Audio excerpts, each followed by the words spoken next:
আসসালামু আলাইকুম viewers, welcome back to my channel yummy table by Nusrat. আজকে আমি আপনাদেরকে তৈরি করে দেখাবো রেস্টুরেন্ট স্টাইলে ভ্যানিলা মিল্কশেক। চলুন দেখে নিই কীভাবে তৈরি করতে হয়। প্রথমে একটি ব্লেন্ডার জার নিয়ে নিয়েছি। এখানে আমি 1 কাপ দুধ দিয়ে দিলাম। এখন 2 স্কুপ ভ্যানিলা আইসক্রিম দিয়ে দিব।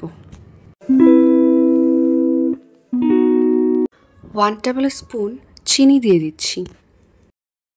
সবশেষে কিছু বরফ কুচি দিয়ে দিচ্ছি। এখন সবকিছু একসাথে ব্লেন্ড করে নিচ্ছি।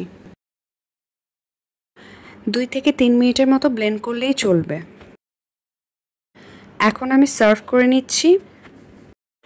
আপনারা চাইলে এটি সারা রাত ফ্রিজেও রেখে দিতে পারবেন।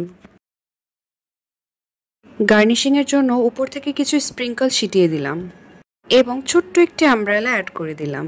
আশা করি রেসিপিটি ভালো লেগেছে।